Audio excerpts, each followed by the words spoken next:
stuff that we've been talking about, and then get into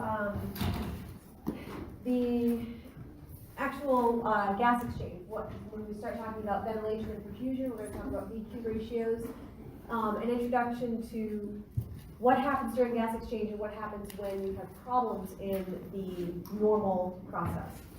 So, as a summary for what we finished up last time, the shifts that are happening in the dissociation curve, when it's going to shift to the right, we're looking at increased hydrogen ions, so a decrease in pH. In an acidic environment, it's going to shift your oxygen hemoglobin dissociation curve to the right.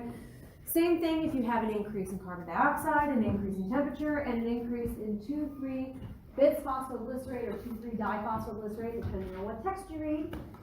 All of these are characteristic of what? When do you see all of these things occurring?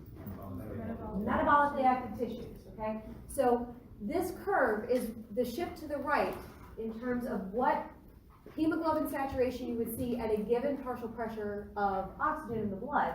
That shift to the right is what you would see characteristic once the blood actually gets out into systemic tissues. This is going to be really important for allowing hemoglobin to unload the oxygen once it actually makes it to systemic tissues. It has a lower affinity for oxygen to bind. Hemoglobin has a lower affinity for oxygen to bind when you're in an area that has a low pH, a high partial pressure of CO2, higher temperatures, and more of this glycolytic pathway byproduct. So a right shift, that's something that you're going to see, like I said, at the tissues. A left shift is what's going to mean an increase in affinity for oxygen at a given partial pressure. That's why we get a loss of carbon dioxide at the lungs. We're going to talk about the Haldane effect in a little bit, specifically in reference to how you get more carbon dioxide being unloaded when you actually get to the lungs. And part of the reason for that is because the partial pressure of oxygen is so high when the blood actually gets to the capillaries and the pulmonary circulation. All right, so carbon monoxide.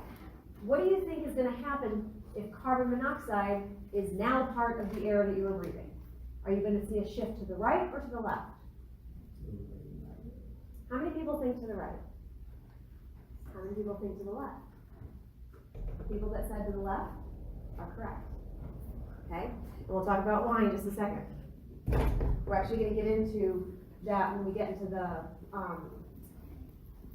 ventilation perfusion as part of lecture 12. I think it's 12. That's coming up next. We'll walk through exactly what's happening when carbon monoxide is part of the air that you breathe. But what happens is carbon monoxide has a much higher affinity for hemoglobin, so the shift actually goes to the left because of the action that carbon monoxide has on hemoglobin's normal structure. But first, I want to talk a little bit about how carbon dioxide is going to show up in your blood. The biggest composition in purple is bicarb. A lot of the carbon dioxide that's going to be found in your blood is carried as bicarbonate in your blood, in your plasma, and inside the cellular water. Carbamino compounds, which is your carbon dioxide that binds to hemoglobin. We talked about how when you have excess amounts of PCO2, it's elevated above normal, you get a shift to the right because the carbon dioxide can bind to hemoglobin. That's a carbamino compound, which causes oxygen to dissociate from that hemoglobin molecule. It's a relatively small component of hemoglobin-bound carbon dioxide.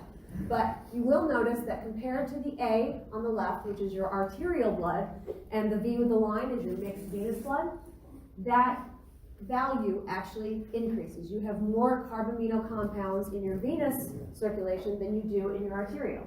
Why? Hemoglobin has already bound carbon dioxide in your systemic tissues. All the way on the right, you see the difference between mixed venous and arterial. So I want to talk specifically about how that difference, the concentration that you see, only about 20% of the CO2 that is coming back from your systemic tissues is actually bound to hemoglobin. Almost 70% of it is showing up as bicarb. And only about 10% of it is actually dissolved CO2 gas. Okay? Where does the bicarb come from? How do you get bicarb? You guys remember that? soda water and regular water experiment? What's that equation? Carbon dioxide will interact with what? Water. You have water in your body. You have a lot of water in your body. It's going to interact with that to form carbonic acid, which is your H2CO3.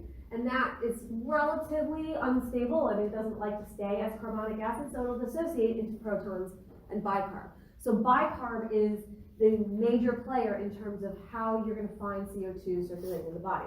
It's also, when we get to the renal system, plays a major role in the buffering.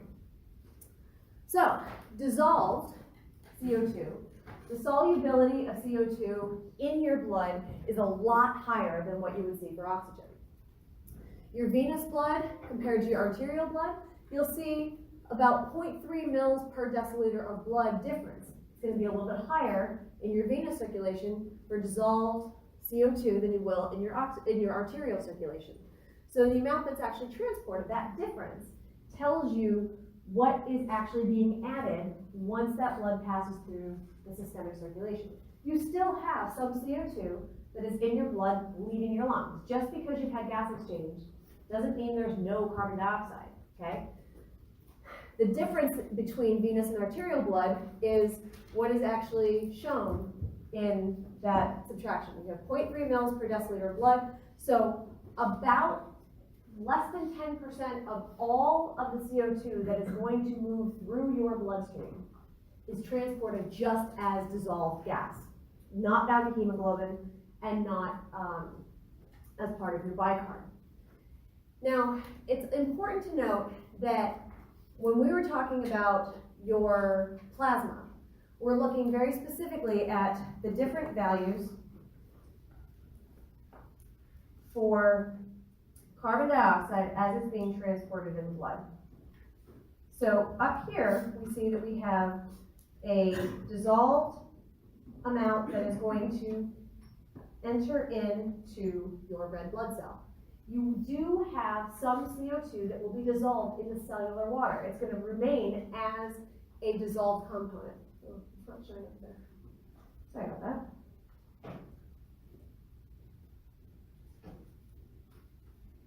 Oh, now it is. Okay. Well, the point I want to bring up is looking at these two different amounts. The other one that I want to bring up is inside of your right here, that 21%, specifically talking about the hemoglobin bound, that carbamino compound, that has to be inside of your red blood cells. You don't have hemoglobin floating around your plasma. Well, you shouldn't have hemoglobin floating around your plasma. If you do, what does that mean? Ruptured red blood cells. Okay. So you shouldn't have hemoglobin showing up in your plasma. All of that 21% is because carbon dioxide has made it into the red blood cell where it can bind to hemoglobin molecules. Now, there are two different pathways for that to enter. In order for it to enter, you have two main channels that allow for carbon dioxide to enter into the red blood cell. One of them is actually your RH factor. It actually functions as a pathway, a channel by which gas can be shuttled in, CO2 can be shuttled in relatively rapidly. It also enters through the aquaporin as part of that dissolved component. Aquaporin 1 is found inside of the red blood cells, and since aquaporins shuttle water across the membrane, the CO2 is able to follow it. The amount that remains dissolved, oops, sorry about that. The amount that remains dissolved in your plasma is what we see down here. Okay, you have about 10% that is going to be as a dissolved component or as a bicarb that's showing up just in your plasma, not inside of your red blood cells. 1% is that carbon dioxide plasma protein carbamino compound. Hemoglobin does a much better job of buffering carbon dioxide. It binds it much more readily, but that doesn't mean it's the only one that can form a carbamino compound. Plasma proteins like albumin are capable of binding CO2 as well and forming this CO2 bound compound that you find typically with hemoglobin inside the red blood cell. So you do have some carbamino compound, that 11% that is found inside the plasma, 1% of that roughly is going to be bound to plasma proteins. The rest of it's either going to be straight up dissolved CO2, or it's going to interact with water and it's going to turn into that bicarbonate, which is what we see over here. The bulk is going to reside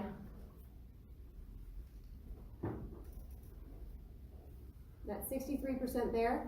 That is what is going to convert into the bicarbonate. Okay, bicarbonate inside of your red blood cell is going to hold most of that that normal reaction with water that shifts over and dissociates into acid and that HCO3 molecule. 63% of that is produced inside of your red blood cells. Why? They have a very high concentration of that enzyme, that carbonic anhydrase 1. That is responsible for the rapid conversion that you see of H2O plus CO2 to yield that bicarbonate. So most of the bicarbonate that's transported in your blood is actually converted to bicarb inside your red blood cell. There's a relatively small amount that shows up inside of the plasma. But if you add these values up together, you end up with the 63 plus the 5 or 6, you get about 69% of that bicarb that you saw in this percentile here, about 21% that shows up as your carbamino, and about 10% that's actually your dissolved carbon dioxide. Okay, so the biggest buffer of CO2 going into your blood that's added in is going to be converted right into bicarb. Okay, only a relatively small percent stays as dissolved carbon dioxide. So you have a readily available reservoir of CO2 that can, under conditions of very high partial pressure of oxygen, allow it to not only dissociate from hemoglobin, but also to reverse this equation, produce gaseous CO2 that can then be breathed off. And that's the conditions that you typically find when the blood actually makes it back up to the lungs. Does anybody have any questions on how CO2 is traveling throughout the blood? Okay, so when we're looking at the tissues, this is what we have just discussed, but the partial pressure of your carbon dioxide, we're looking at 45, 46 millimeters of mercury. So when the blood gets back up through venous circulation, systemic venous circulation, back to the lungs, you're looking at a PCO2 about 45, 46 millimeters of mercury. Your oxygen at this point has dropped down to about 40. Because you've hit that environment where it's more acidic, you have respiring cells that are producing a lot of CO2, and because of the high concentration of CO2, it helps to remove oxygen from the hemoglobin. CO2 will bind, it'll be converted inside of the red blood cells because you're in an environment where there's an abundance of carbon dioxide now, and that oxygen will diffuse readily out of the blood into the tissues. So now CO2 is sort of the big player at this point. Okay, so even though the CO2 that is leaving the arterial circulation actually has a partial pressure of about 40, and by the time you get into the venous side, you're looking at a partial pressure of about 46. It's not a huge difference, but it is capable of getting rid of the bulk of the CO2 that your metabolically active tissues are producing. You tend to take in a lot more oxygen than you are actually producing CO2. Okay, so you have an abundance of oxygen for normal respiration that results in adequate perfusion and delivery to the tissues so that all available CO2 that has been produced can be taken up and distributed back to the lungs. Once you get to the lungs, as I said before, you're looking at this partial pressure value here of about 40, okay? That is considered your arterial value. It's going to be the partial pressure that you're going to find in the arterial blood after you've had adequate gas exchange occurring, which we're going to talk about as soon as we finish the last couple slides from the last lecture. That CO2, a lot of it is going to be the reverse of some of these equations, where you have on the top, I don't know why my annotations aren't really showing up, but here, all right, I'll just use this. So up here, you have your hemoglobin, carbon dioxide. That's your carbamino compound. When you get to the lungs, the abundance of oxygen actually causes that CO2 to dissociate. Oxygen interferes with this carbamino compound formation and causes hemoglobin to release that carbon dioxide so that more of it will be found as dissolved carbon dioxide, making it more readily available to be breathed off, okay?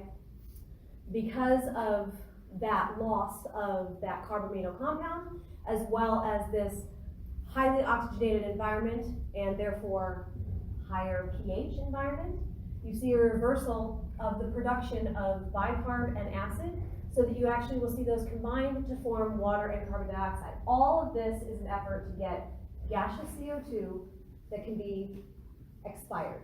Participate in gas exchange by floating across those membranes in order to get out of the lungs. All right, now our carbon dioxide dissociation curve. Oh, sorry, yes. Yeah, on the previous slide, 70% of hemoglobin is being oxidized there to feed that bicarbonate buffer system. Or I think it was the next one where it was going to the lungs. No, Oh, sorry, I went back. Oh, yeah, okay, sorry. That ionized hemoglobin, how is that returned to a neutral state to be used again? Or can it already bind oxygen and carbon dioxide in that ionized state? You mean for the release of the CO2? No, for the release of the proton, the bottom one where it says 70%. Yeah. So, that's a good question. You're talking about down here. Yeah.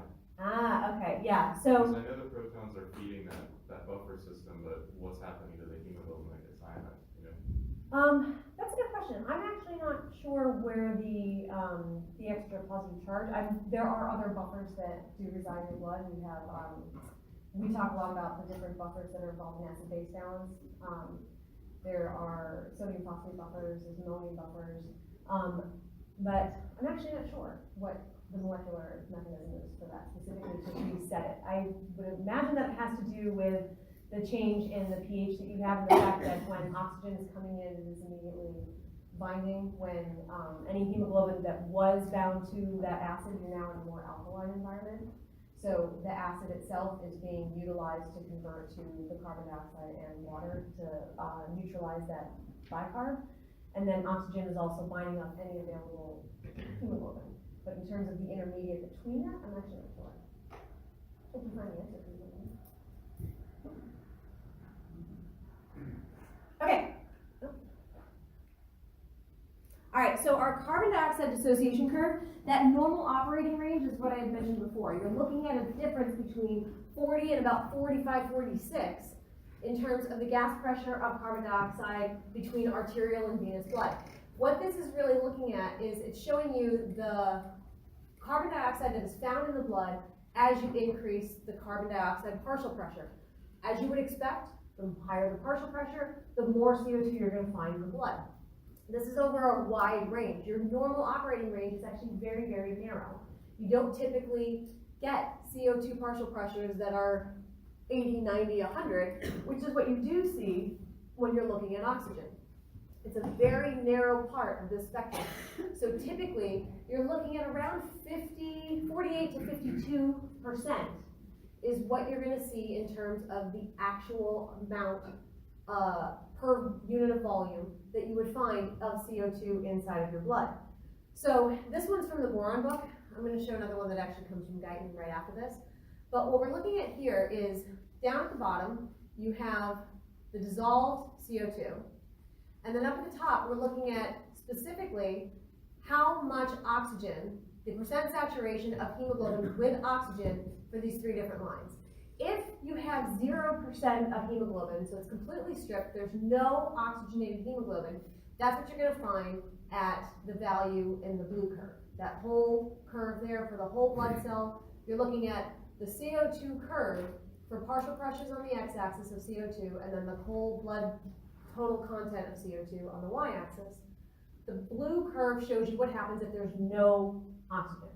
That doesn't happen in your body, okay? You're going to have it. You're going to have oxygen in your body all the time, okay?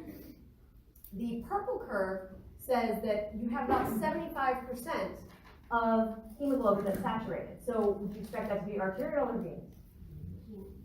okay? About 97.5% that is already oxygenated hemoglobin, so it's oxygen-bound hemoglobin, is what's showing up in the red curve, that's your arterial curve. So this over here on the right, this is what is coming up on the next slide. It's sort of zooming in on this entire figure to show you that in your venous blood, you have about 52%, which I'm not sure if it'll let me draw. Let me see if it'll work this time. Roughly about 52%. Well, about 52% of your content in your blood is made up of CO2 in your venous circulation. In the arterial circulation, you lose down to 48%. So that shift in the CO2 curve, it's not very noticeable. Remember we were looking at our oxygen dissociation curves, we saw that some of them, like pH, had a big drastic shift on the percent saturation that you would find at a given partial pressure, or a given value of oxygen on the x-axis. Do you remember when we looked at pH versus CO2?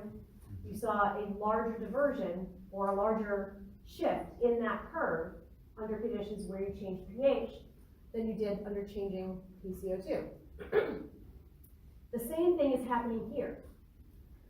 You see a shift when you get to the lungs, it shifts to the right. That CO2 dissociation curve shifts to the right, which actually allows it to unload that oxygen better at the lungs. So this is from the boron book, and what it really does here is it shows specifically looking at the dashed line, that partial pressure of oxygen is 40. Where would you find that? In the lungs or in the systemic tissues? Systemic tissues. The solid line is the CO2 dissociation curve under conditions where PO2 is 100. Where do you find that? In the lungs, okay? So you see how they're slightly different in terms of what you would find in the percentage of CO2 in the blood at a given value. So let me see if I can put this here. If we're looking at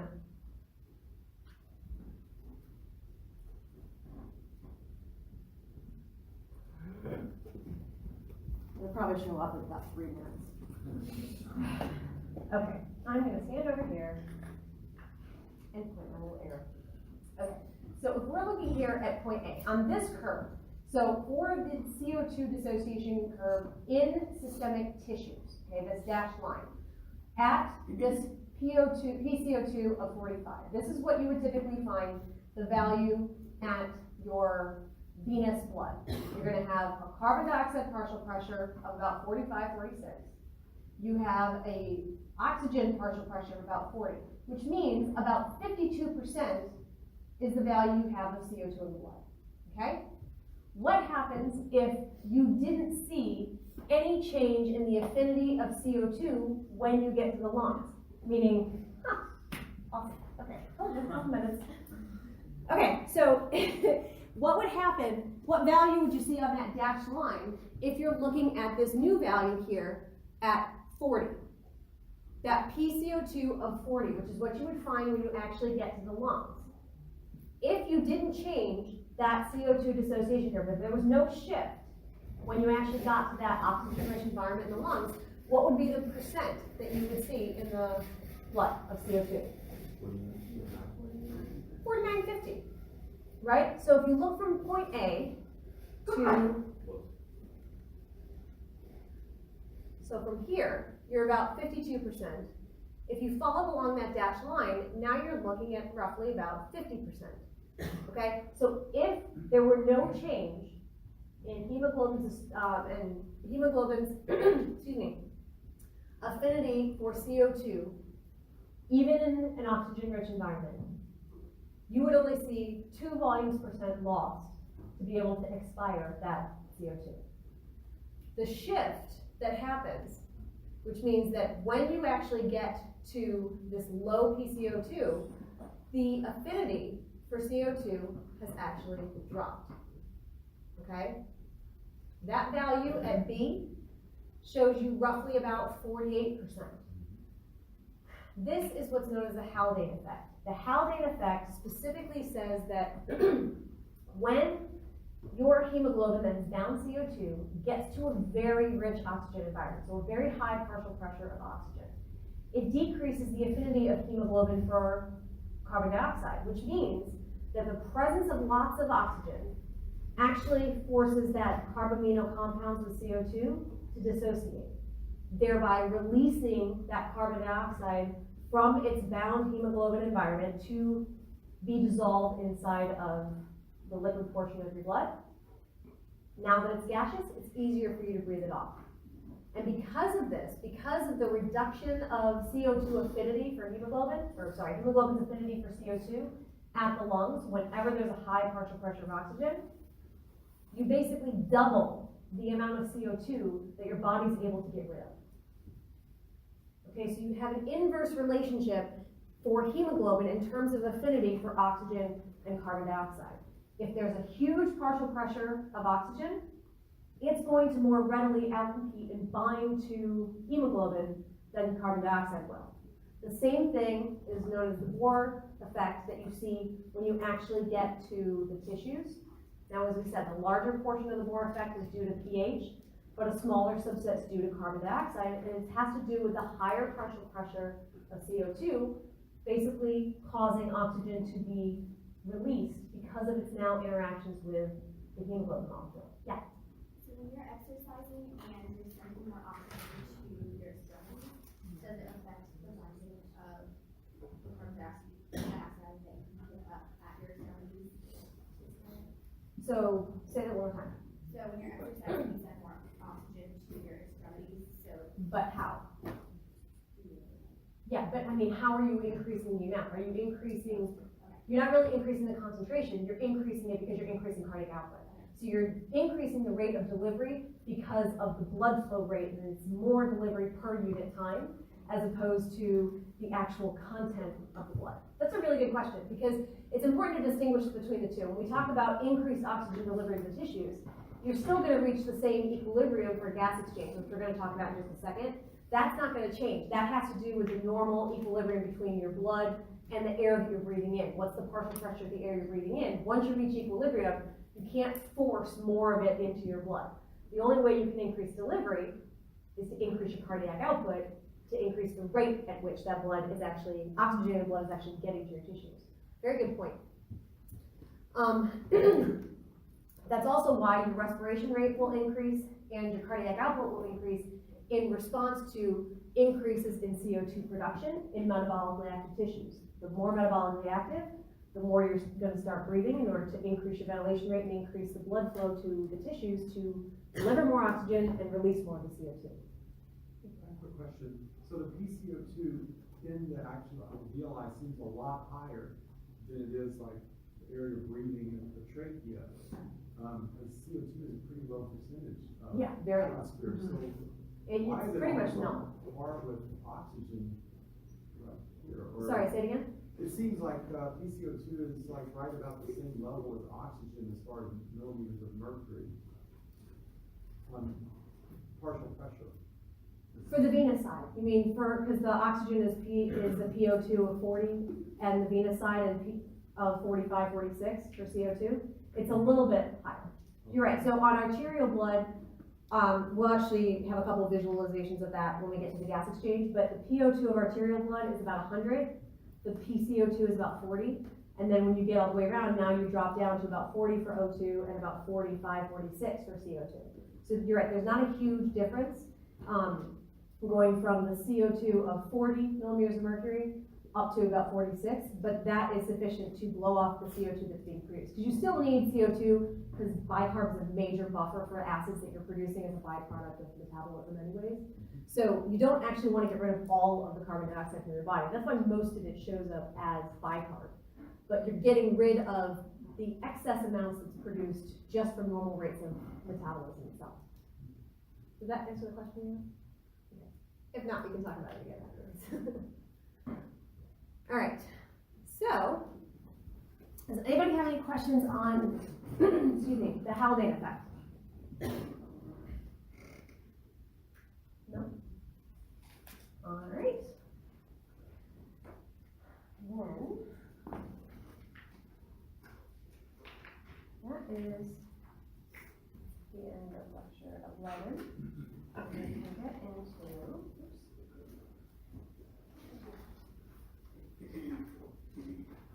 lecture 12.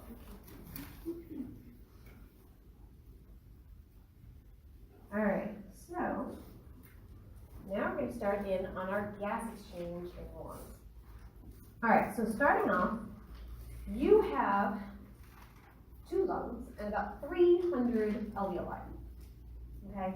The normal diameter of an alveolus, we're looking at about 0.2 millimeters. It's pretty small, but it has great elastic capabilities to spread. It also is going to change drastically in size, not just because you're able to fill it with air, but the nature of your membrane actually improves gas exchange when it's inflated and has a relatively low gas exchange that you would find when you have deflated those alveoli. These alveolar sacs are going to start to show up when you get down into your terminal bronchioles. That's when you start to see those alveoli showing up, until you progress down through the alveolar ducts, and then eventually the alveolar sacs, which is like a bunch of grapes at the end of the line, okay? But at your terminal bronchioles, that's the beginning of the part of your lungs that is capable of gas exchange. Anything superior to that, no gas exchange at all. That's strictly convective movement, okay? You can't have any gas exchange in any of your upper airways, okay? Now, you have a bunch of different barriers to diffusion. So looking here, we have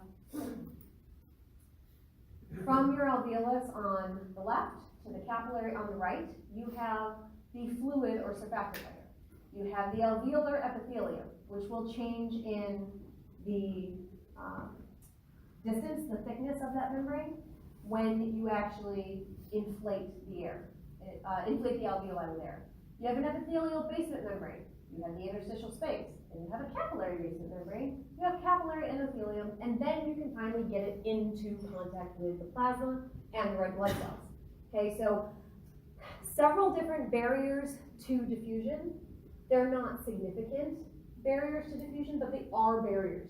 And the size of each of these is going to impact the rate at which oxygen is able to diffuse into the bloodstream, and CO2 is able to diffuse out of the bloodstream, okay?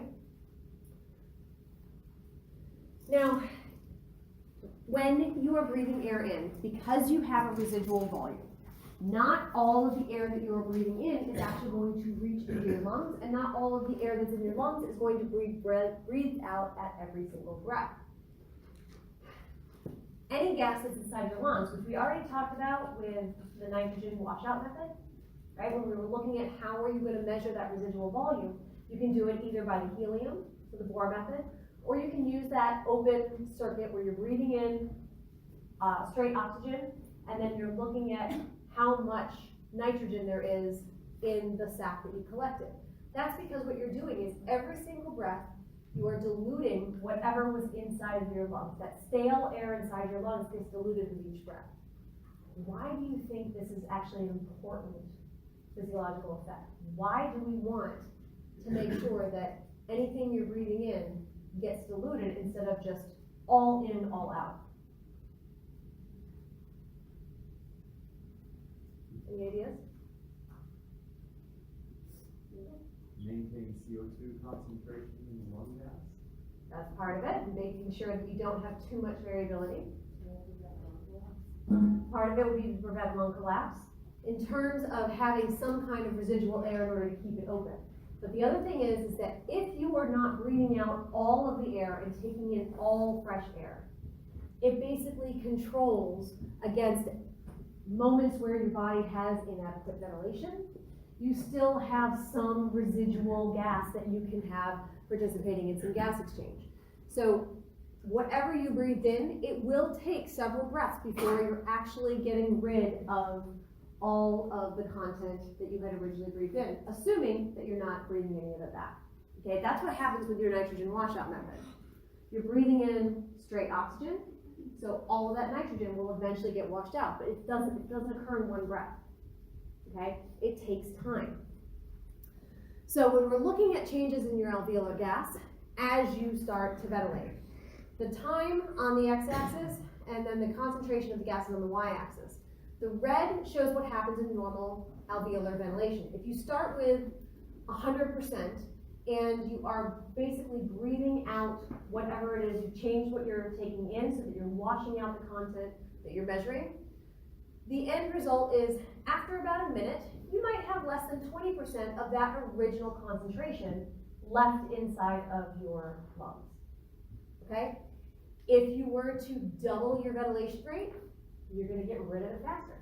If you were to cut that ventilation rate in half and breathe slower, it's gonna take you longer, okay? The bottom line is that every time you take a breath, the air that is entering from the atmosphere that actually makes it into your lungs is gonna mix. It's gonna mix, it's gonna dilute whatever's there, and then you're gonna breathe out a portion of that. And then the next breath, you'll add more fresh air. So you're slowly getting rid of whatever the content was inside of your lungs.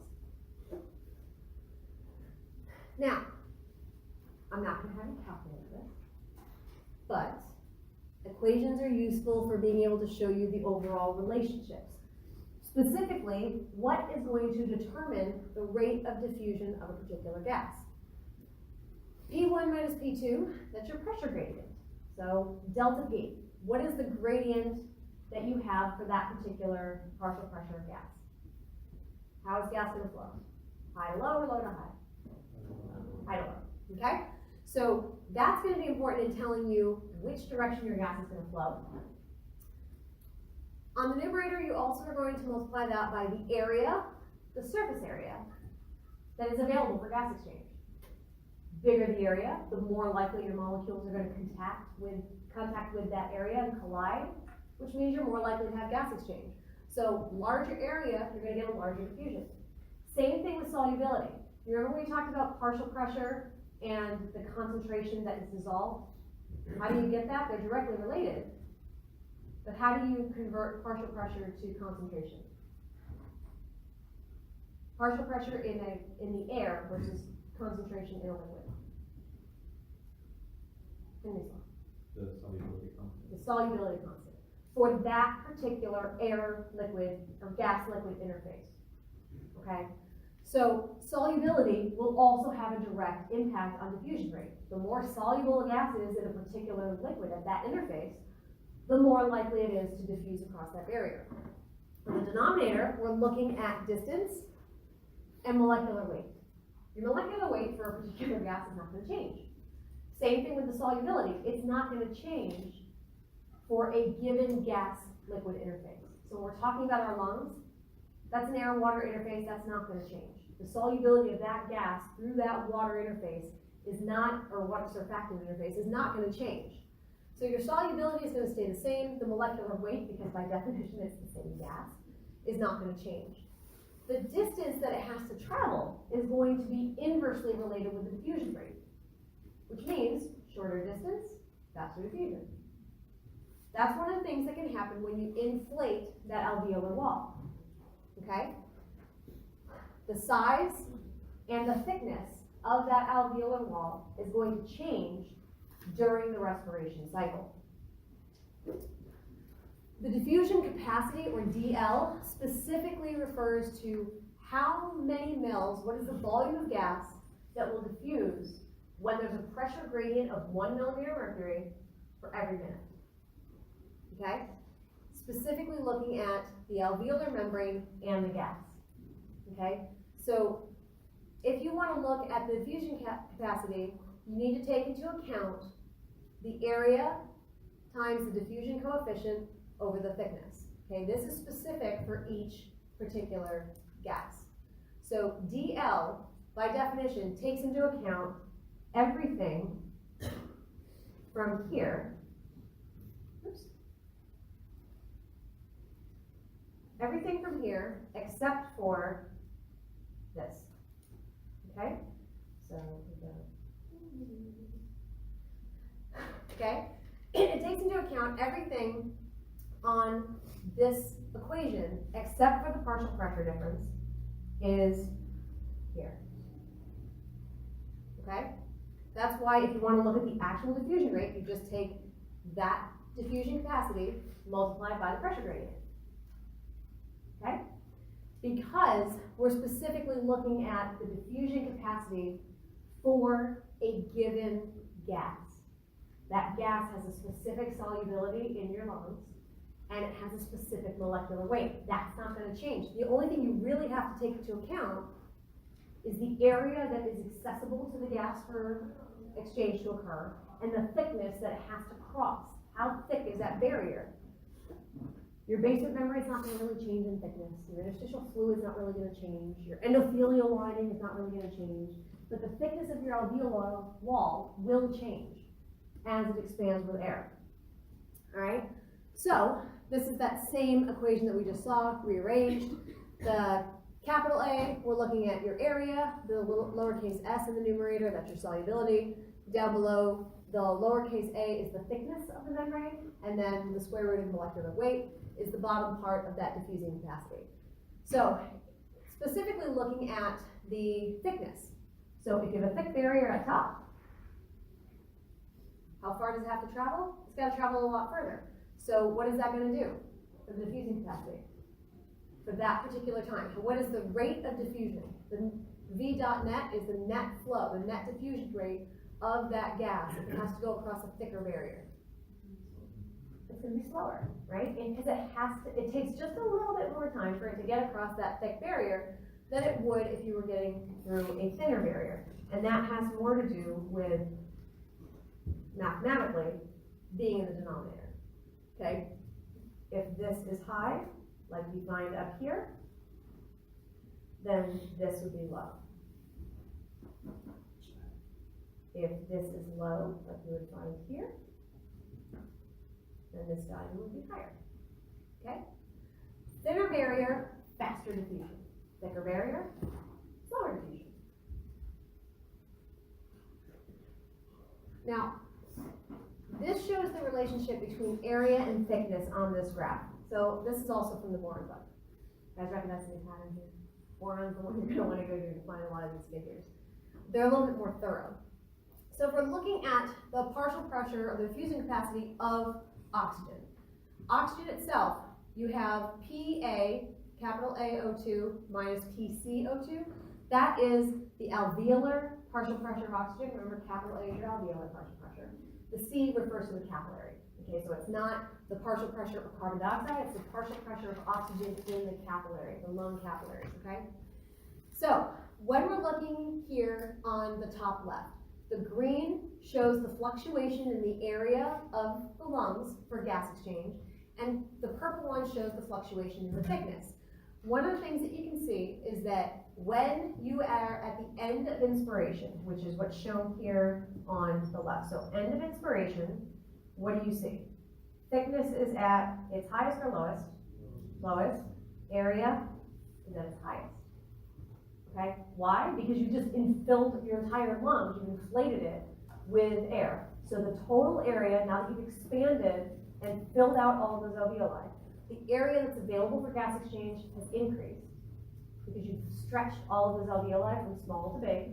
And in process, you are basically stretching out that barrier. The thickness of that barrier is bigger. It's sort of like a dark red balloon, and then you blow it up, and now it looks a lot lighter. It's the same principle. You are making that thickness of that alveolar wall thinner as you inflate it. The opposite's going to occur when you're at, when you're at the end of expiration. Now your thickness is at its highest, and your area is at its lowest. Okay? So you get a variation in area and thickness in the alveoli just simply as you go through the normal breathing cycle. This is called a temporal change because it varies with time. So during the breathing cycle, you will see a change in area and thickness for gas diffusion, which means your diffusion capacity is going to fluctuate during respiration or during ventilation. Throughout the breathing cycle, you're going to see that diffusion capacity change. At the end of inspiration, high, capital A, low, lowercase a, which means what for your rate of diffusion? At the end of inspiration. At the end of inspiration, this value is high, and this value is low. What does that mean? You're gonna have a very high diffusion rate, a high flow rate of oxygen across that barrier. What happens at the end of expiration? You have a decrease here and an increase in thickness. Lower area, higher thickness, which means you're gonna have less gas exchange occurring, which is kind of what you would want anyways, because you just breathed out. You don't have any more fresh air inside of your lungs. You've already reached equilibrium, which we'll get to in a little bit. But if you look at the diffusing capacity equation, it shows you that for a given molecular weight and a given solubility, really what you have is a direct relationship with area and an indirect relationship with thickness. And that will vary not only temporally, but also spatially. When we start talking about ventilation and perfusion rates, we'll talk about which part of the lungs is more readily ventilated and stays more ventilated even after quiet expiration. Because just because we said that you have the same intrapleural pressure, we memorize that number, right? You have a uniform number throughout the lungs, it's not actually true, right? What did we say it was normally? -5, right? -5, your negative intrapleural pressure, but what is it at the base compared to the apex? -2.5 or so, about -10 at the apex, which means the top of your lungs is more well ventilated even at the FRC than the base of the lungs. So we'll get to that in just a second. But your diffusion capacity is going to vary spatially and temporally. Spatially by which part of the lungs is being inflated, temporally by time. The same thing can be said of your PCO2 and your PO2. When you are at the end of inspiration, at the end of your inspiration here, you have a high PO2 and a low PCO2. At the end of expiration, what do you have? You have a high PCO2 and a low PO2. So specifically when we're looking at the alveolar concentration or partial pressure of O2. Typically, we're going to use these in sort of, I don't want to say in exchange for each other. They're not exactly the same thing. But for most of these calculations, when we're really talking about concentration, we can use the partial pressure because the solubility is going to be the same. So because they're directly related and the partial pressure is going to be, or the concentration is going to be the solubility times the partial pressure, if the solubility is the same for a given gas, we can use this kind of interchangeably in these calculations. So that's going to come up a little bit later when we look at the Fowler and the Boers method. So, partial pressure of the alveolar gas is also going to vary based on where you are in the respiration cycle. And that should make sense because you're going to take the air in from the external environment, which, as your classmate said, pretty much no CO2. We're going to assume no CO2, no pollution, none, okay? For our purposes, your air is perfectly devoid of CO2, okay? It's effectively devoid of CO2. 0.03% is very, very, very small. But in this case, for most of our calculations, it's going to be very small. Unless I specifically ask you to calculate the partial pressure of it, you'll get a very, very low number. As you go through the cycle, the capillary value is specifically how much of that oxygen is actually getting into the blood.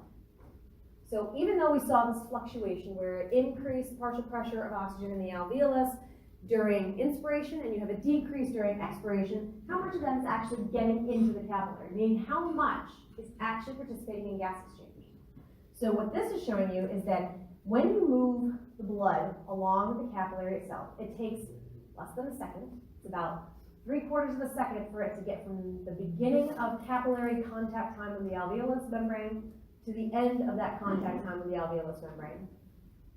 As you move along that capillary, so as you increase this, as you increase this distance, what do you see from this venous, mixed venous blood, until you get to arterial blood? You start to see what's happening with your gas exchange.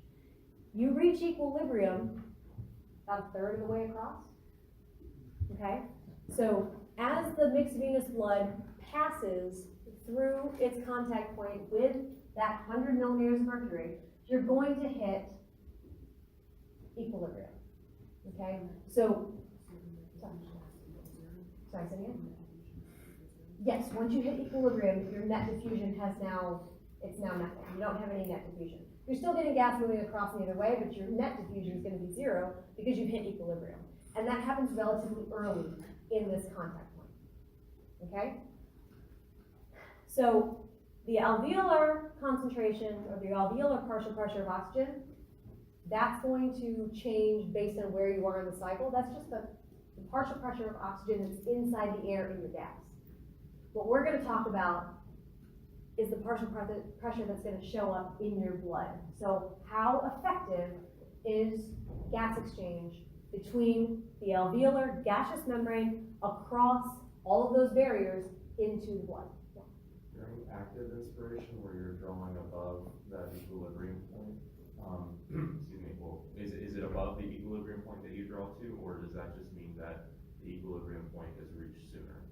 It's reached sooner. Okay. Yeah, so it's either, some of that will have to do, we're actually gonna talk about what happens when you double your ventilation rate or you double your perfusion rate, because it'll have, usually when you're gonna take in a lot of that, you're gonna take in into the inspiratory reserve. Is that what you're talking about? Not increasing ventilation rate, but taking in more air? Yeah, like if you're breathing harder, you're breathing in more air, or even if you are breathing in faster, is the equilibrium rate reached sooner, or are you going above equilibrium to increase the amount of partial pressure of oxygen? You won't go above the equilibrium point. Once you hit that, the only reason that you get gas exchange is because of that pressure gradient. Once there's no more pressure gradient, there's no more movement.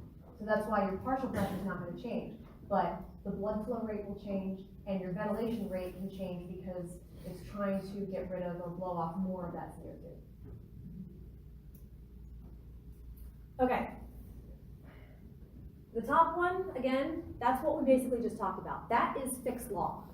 Okay, Fick's law is really very helpful at helping us to understand what gas exchange is occurring for a given section of membrane. Okay, so a given area, a given thickness. We know that those are going to change during respiration. We know that they're going to be different based on which part of the lungs you're in. Okay? So basically, Fick's law tells you the gas exchange rate, the rate of flow across all those barriers for a given piece of alveolar wall at a given time in the respiration cycle. So if you want to know how gas exchange is occurring throughout your entire lungs, you have to do that for every tiny little piece of membrane wall in your lungs at every point in your respiration cycle. Okay? And then you would add them all together. It's horribly tedious, right? Nobody's actually going to do that. The Fick principle is what we talked about at the end of cardiovascular. That tells you the information about how much gas exchange is occurring based on how much is actually being added or used by the body. So how much is being consumed or added back in. So that VO2 here, this is the rate of uptake by the lungs, which should equal the rate at which it's being consumed by your tissues. What is Q? Cardiac output. Very good. Q is cardiac output. Oh. I'll write it out. Oops. That, not very neatly. Sorry about that. I don't know why that's not working very well. All right, so cardiac output. All right, Q is cardiac output, and then you're looking at CaO2, that's the content. All right, so that's the total content of oxygen in the arterial circulation. So that's the amount that's found in hemoglobin, and that's the amount that's dissolved, right? All of the oxygen that's present in your arterial circulation minus the amount that is in your venous circulation. This is the same thing that we did at the end of the cardiac unit, okay? If you were to rearrange this, you would get Q equals the part on the left, which is the rate of uptake by the lungs, divided by the difference between the content that you find in the arterial and the content that you find in the venous. Okay? You guys see how that's related? That is useful for telling you how effective gas exchange is in your lungs per unit time. Right? Because cardiac output is per minute. So Fick's law tells you what is happening on a molecular level for each tiny little piece of membrane. If you wanted to know the overall functioning of your lungs, you would have to do that at every stage of your ventilatory cycle and for every small piece of membrane. You can get that same information by looking at the whole system as a unit. The only thing is that's going to tell you how everything is working. It's not going to give you information about specific regions. Okay, so this is akin to what we had talked about last semester. So I just put that there so that you would remember this level. Yep, very last lecture of the cardiac unit, lecture 8. All right, so now that we're going to talk about our solubilities. The solubility of a gas, you have a couple different solubilities you have to take into account. One is it has to be soluble in the membrane. What is the solubility of that gas to get across the membrane, and then what is its solubility in the blood? As we said, specific for a particular interface. The solubility in the membrane, you're looking mostly at just water, right? That is the humidified and surfactant layer on the inner lining of the alveolar wall, versus in the blood where you have to contend with other molecules. Now, we have a couple different limitations for gas transfer. This was an example that I think made a decent amount of sense, even though I don't know how many of you have actually worked in coal cars or trains, but at least it gives you an idea about how you're filling coal cars, assuming that you're on a conveyor belt or you're moving that at a particular space and time.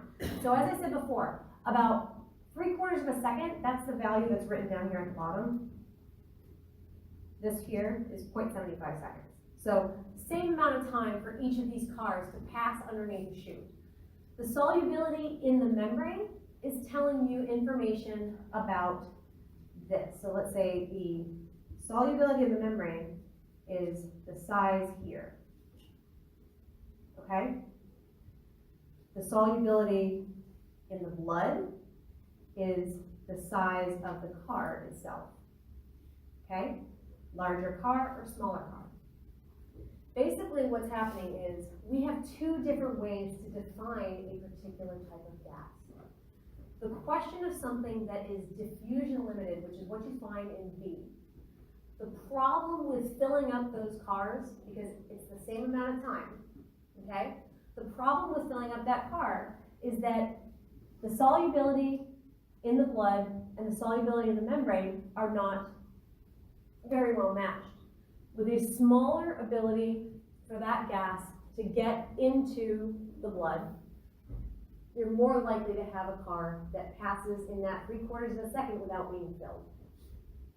The barrier for being able to fill that up has to do with getting that coal through the chute.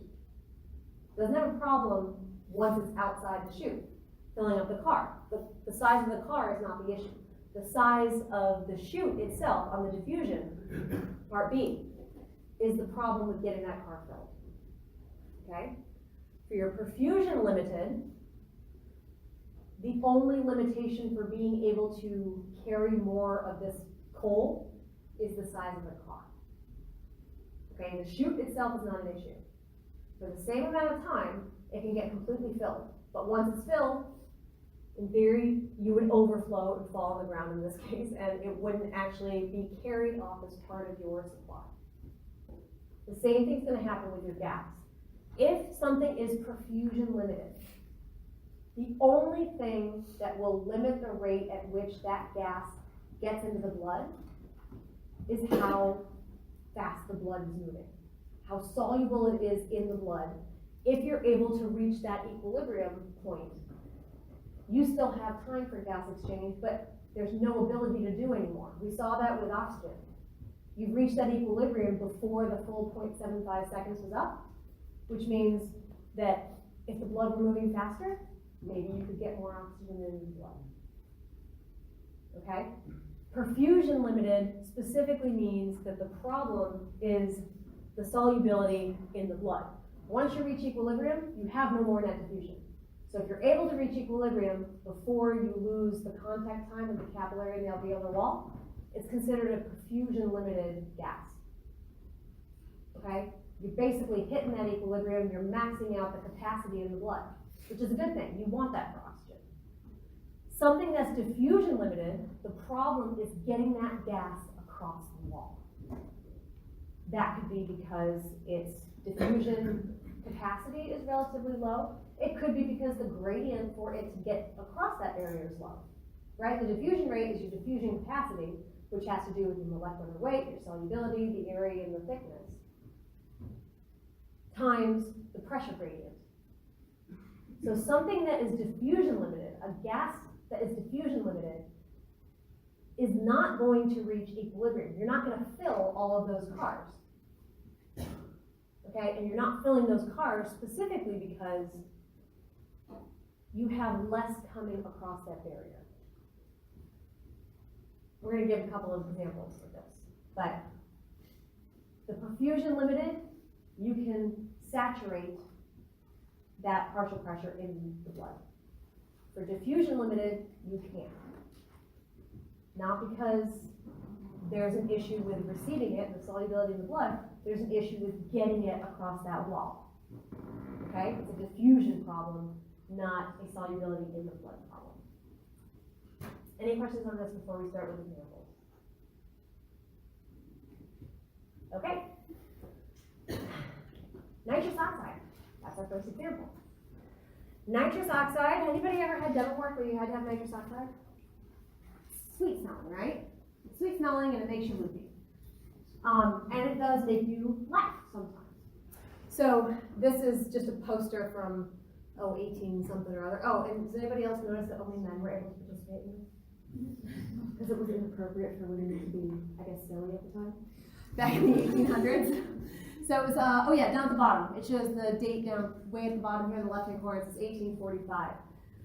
So this was a demonstration of nitrous oxide, and it's comical. Everything is very, very funny under the influence of nitrous oxide. But it is relatively quick acting, and we're going to talk specifically about why it's relatively quick acting. It's a really good example of our perfusion limited gas, okay? So the benefit of nitrous oxide is that it can readily diffuse across the alveolar wall into the blood. It's relatively soluble in the blood, so there's no real problem with getting that gradient from the alveolus into the blood. Do we have nitrous oxide in the blood? Normally. Yeah. So whatever you inhale, massive gradient, okay? So very easy for it to get across the wall, and the partial pressure gradient helps with that diffusion. So the diffusion here is not the issue, okay? Because you don't have a problem with diffusion, what happens is it readily moves across the membrane, and by the time you are at 10%, this is percent of your distance along the capillary, once you are at 10%, you've already hit that equilibrium point. So all of the nitrous oxide that is going to get from your alveolar concentration here, and that's your capillary partial pressure, your capillary concentration, they're going to reach equilibrium very early on, okay? Very easy for diffusion the diffusion capacity is very high, the partial pressure gradient is very strong, which means the diffusion rate is readily occurring. So equilibrium is reached before you're about, what? A tenth of the way along that capillary wall. So 0.75 seconds, you're looking specifically at a tenth of that by the time you've already reached equilibrium. So no more net movement. Whatever you're inhaling, it reaches equilibrium very, very quickly. So the problem here would be that that car moving under that coal chute is completely filled very fast. So you can't add anything else, despite the fact that it's still underneath that chute. It's still in contact. Okay? So this is what you would consider a perfusion limited gas, because the problem is not the ability to reach equilibrium, the problem is that you reach it so soon, and you can't add anything else. I missed the last part. You said, equilibrium reached quickly because control is not fine, but once you reach equilibrium, what? You can't, there's no more net movement from the alveolar wall into, or sorry, the alveolar space into the blood. There's no more net movement, you've already hit equilibrium. So why does this happen? What is the balance we're looking at? What are these values that are in equilibrium now? Nitrous oxide where?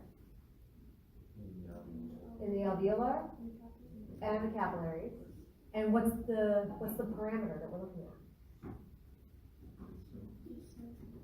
What are we measuring on the y-axis? That's partial pressure. Partial pressure is, by definition, what kind of gas?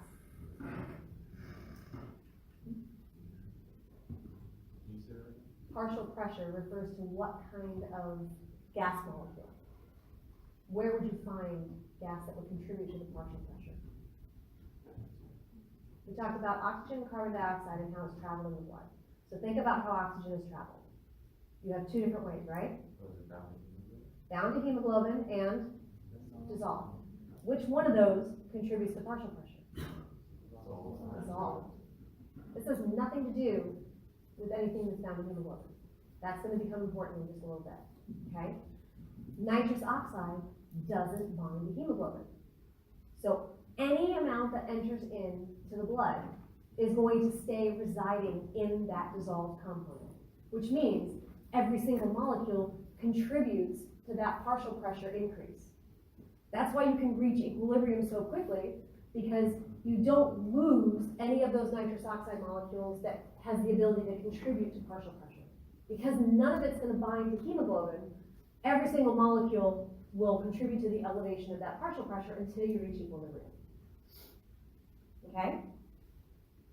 So, nitrous oxide by definition is a classic example of a perfusion limited gas, specifically because it doesn't bind to hemoglobin. Now, you can change the diffusing capacity, and you can make it so that it will reach equilibrium faster or slower. If you were to double the diffusion capacity, which is what we see here, this one here shows doubling it, so that's this curve here on the left. What happens to the point at which you reach equilibrium? It's faster, okay? It's gonna be twice as fast. So instead of hitting it at 10, now you're getting there at about 5% of the way across. What happens if you cut the diffusing capacity in half? Now you cut it in half. Oops, sorry about that. You cut it in half, which your line is here. What does that mean for where you're actually going to reach equilibrium? Twice as long. Okay? Under artificial conditions where you make it very, very low, it is possible to convert a perfusion limited to the point where it can't reach equilibrium. If you were to drop the diffusing capacity, then it becomes diffusion limited, because now you can't actually reach equilibrium. You're not filling up that entire coal car from the time it's under the chute. All right? That would be an example of an artificially low diffusing capacity. So if you were to drop it very, very low, then yes, you could get the blood all the way across the capillary without having it reach equilibrium for the partial pressure. Okay? But if you double the diffusing capacity, it's going to reach equilibrium faster. That's not going to make that much of a difference for something that reaches equilibrium so quickly. What happens if you increase the blood flow? If you increase blood flow, so blood flow is now twice. Now what are we looking at here? This one. It's going to take longer. Why? It's moving faster, so there's less contact time for gas exchange to occur. If, on the other hand, wait, what color are they? Blue. Okay. If, on the other hand, you decided to cut it in half, what does that mean? Now we're looking here.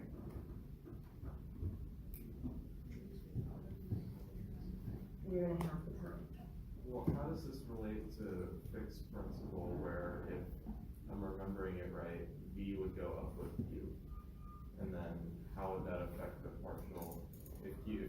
going up, then wouldn't V go down to compensate, or I mean, V go up to compensate? So- How's that affecting, excuse me, the partial pressure side of it, or the concentration side of it? So Q specifically is per unit of time. All this is saying is that so for that, you're looking at the total amount of, a gas that is added to the system per unit time. And if you increase the blood flow, all this is saying is that by increasing the blood flow, it's gonna take you longer to reach equilibrium, but if it's perfusion limited, you're still gonna reach equilibrium. So you're not actually gonna lose any ability to add the gas to the system. You're actually gonna be a little more efficient, because it will take longer to reach equilibrium as it's moving across, as it moves faster across the contact point, but you're still gonna hit that point. So more blood per unit time can be saturated with that partial pressure of gas. So that's what's happening here. If you were to take, on the top, you have Q equals half. So half of it, you have twice as long, 1.5 seconds as opposed to 0.75 seconds. You have twice as long, which means more contact time. More contact time for gas exchange means that you're going to reach that equilibrium twice as fast. Okay, so increasing diffusion capacity and slowing down flow, both are going to speed up the rate that a perfusion limited gas is going to reach equilibrium. Okay, the problem is not getting it across the barrier. The problem is, or the situation here is that it's always going to be able to reach equilibrium. It's just a question of where. At what point, as it's moving past the alveolus, does that occur? Yeah. In a case of something like fibrosis, where your lungs can't stretch and you have a reduced area and a greater thickness, does your body compensate by slowing down the flow, or like reduce cardiac output to allow the same amount of diffusion across? So it will be sort of a blend of what your activity level is at that point, but the breathing rate of somebody with fibrosis might also increase as a way to try and increase the turnover of the alveolar air. So even if their blood is flowing, if they're increasing the turnover rate, they're more rapidly supplying fresh oxygen from the air they're breathing in. All right. What about a gas that does bind to hemoglobin? Carbon monoxide. So I mentioned this before, and this is where it's going to rear its ugly head. Carbon monoxide does bind to hemoglobin. It's like 200-fold higher affinity for hemoglobin than oxygen. Okay? So oxygen and carbon monoxide, if you are breathing in carbon monoxide, it's going to more readily bind to hemoglobin than your oxygen will. Fortunately, we don't typically inhale a lot of carbon monoxide. Okay? But on the off chance that you are increasing the amount of carbon monoxide that is part of the air that you're breathing in, it's going to bind to oxygen, or it's going to bind to hemoglobin faster and more readily than your oxygen would. That's going to change the effect that you're going to see in terms of this chart that shows when, if you would reach equilibrium as the blood is moving along the pulmonary capillary past the part where it's actually in contact with the alveolus, where gas exchange can occur. So in this example, we have those little black dots, is specifically looking at the carbon monoxide that is able to diffuse across the barrier.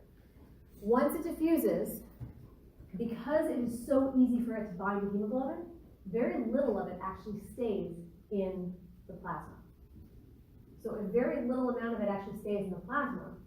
What does that mean for its contribution to the PCO? Pretty much doesn't contribute anything. Okay, it's very, very low, because as soon as it gets into the blood, it gets down to hemoglobin. So carbon monoxide is effectively, basically a perfect sink. As soon as it gets in the blood, it won't really stick around long enough in the dissolved component to contribute to partial pressure of carbon monoxide, because it binds to hemoglobin right away. Okay? That means that by the time you get to the end, so that 100% along the capillary wall, here, by the time you get here, you're still very, very low in terms of the percent. Why is that? Because mainly, if you're looking at the fraction of inspired air and the partial pressure of CO, it's a very low number. Oops. No, that was a- Okay, well, that about 0.7 millimeters of mercury, that is roughly what you might find in the air that you were breathing in for this example. Okay, if you're looking at the fraction, given that it's, let's say it's about 0.1, if you calculated the partial pressure in the air that you're breathing in, it's 0.7. In your body, it should be 0. A 0.7 millimeter of mercury to a 0 value is a very low pressure gradient. Okay, normally for your venous, for your oxygen, venous return oxygen is going to be partial pressure of 40. The air that you breathe in is going to be a partial pressure of what? 100 is what's going to be on the arterial side. What's going to be the air that you actually get into your alveoli? About 150, 149, right? Partial pressure from the dry air is about 160. Partial pressure that you breathe in is going to be 150, okay? So big gradient. In this case, very small gradient. If you don't reach equilibrium by the time you get across, that makes it a diffusion-limited gas. All right, we'll pick this up on Thursday, and we'll finish talking about specifically what makes carbon monoxide so problematic.